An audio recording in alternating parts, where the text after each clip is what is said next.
Hello, I'm Tom Badgett, and I'm really excited. One of the things I like to do with a new program that I'm just trying to learn is just browse. So now that you know basically what the access screen looks like, how to load access, and how to get a database actually on the screen, it's time to just play a little bit. Spend some time clicking on objects and moving around the screen just to see what's there. Notice how the data is structured, and this Northwind database is a real good example. It's more complex than some of the things we're going to design today, but it does show you the possibilities.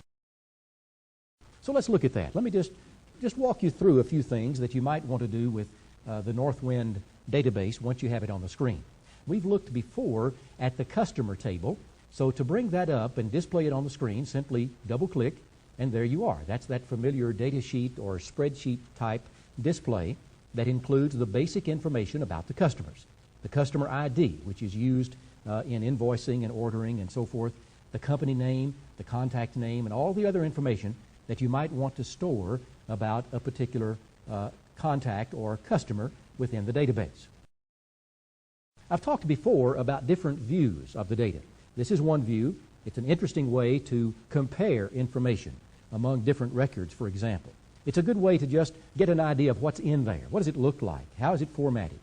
But if you want to see information in your database, one record at a time, you need a form. And that's real easy to do. If you have the customers table displayed this way, for example, move up to the toolbar and choose this object on the far right with a little lightning strike on it. It says New Object, Autoform. If I click that, a little wizard runs and automatically creates a form based on the table that I have open. And there it is. There's the customers table with all the familiar features. Here are the field labels down this side, for example. Here's the actual data. And then there's some navigation buttons. If I click here, I step to the next record. And notice this tells me which record is being displayed. The third record, the fourth record. These are records about individual customers stored in the customers table. And these other navigation tools do other things. This goes all the way to the end of the table. This backs up one record, so I can go back to 3. And this backs up to the beginning of the table, or number 1. If I want to add new records, I click on this little icon with the asterisk on it. And notice we jump to record 92, and it's blank. So I can now enter data there if I wish, making it real easy to just type a new customer ID, a new company name, and so forth. And as I type, this information will be stored in the data table at the end of the table. So this is a real easy way to view data in a different form than this basic display here. Now suppose I want to do something else. I'm going to click on the X to close that, and the computer beeps loudly and says, do you want to save that? I don't at this point, but if you did, say yes, and you can give a name to that form and save it away.